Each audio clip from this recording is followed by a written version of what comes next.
My journey with mild hyperbaric oxygen therapy started 15 years ago when I had mercury toxicity and chronic levels of candida in my blood. That was in a soft chamber, okay, using ambient air at 1.3 atmospheres. In these 15 years, mild hyperbaric oxygen therapy has evolved so much. So for example, to this point that I'm in a hard chamber that gets to 2 atmospheres with all the mod cons. We're at a moment that's really exciting.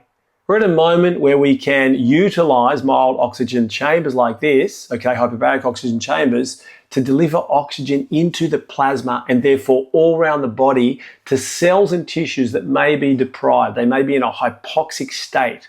And this is something that we can't do via respiration in many cases. This is why there's so many people benefiting with a variety of conditions or goals around their health. As I keep reminding people, the miracle isn't the mild hyperbaric oxygen therapy chamber. The miracle is your body and what it can do with oxygen when it gets it.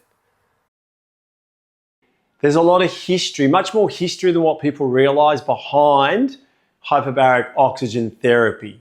So back in 1662, there was an English physician, Henshaw, and he built one of the first hyperbaric chambers, and he called it the domicilium. He treated patients by increasing air pressure around them, aiming to help with various health issues. This was an early glimpse into the power of oxygen and pressure, long before we had modern science, which we do now, to explain how it works.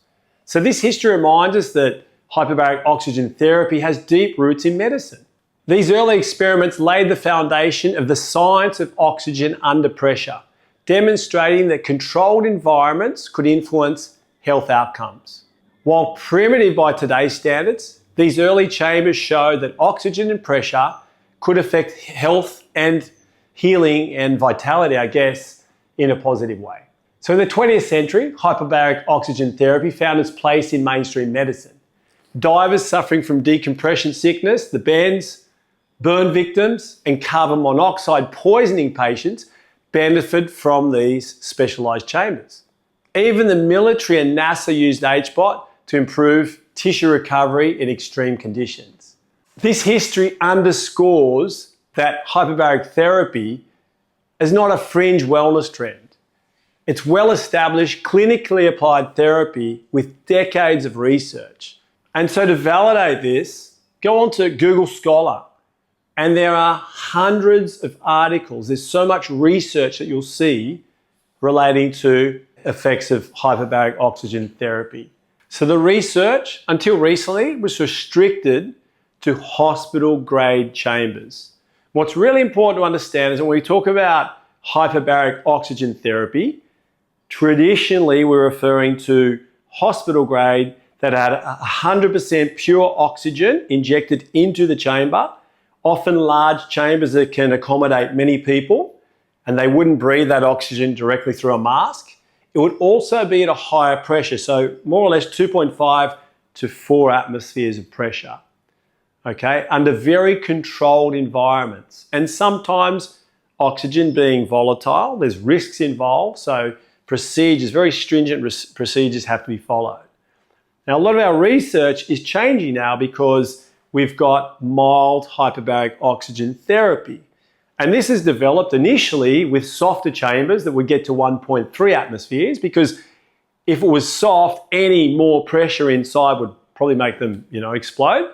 So that put a limitation on that for many years. And my first experience 15 years ago was in a soft chamber that used air, okay? No additional supplemental oxygen.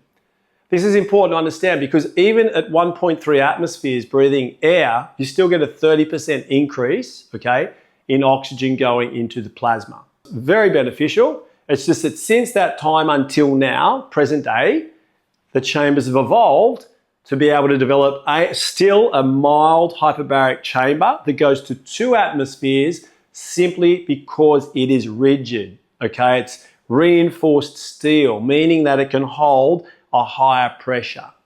We're at an exciting time because these chambers haven't been around that long. We are able to pressurize the chamber with a compressor, with air, and deliver supplemental oxygen into a mask that the person in the chamber breathes. And that's between 80 to 95% oxygen. Different to the hospital grade, which is 100% oxygen.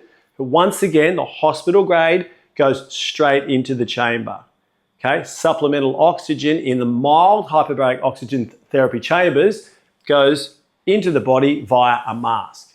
And this is where we're at a bit of confusion as well, because people sometimes confuse the hospital grade, the cost of it, and the potential risks to a very safe procedure which we follow in the mild hyperbaric oxygen therapy chamber.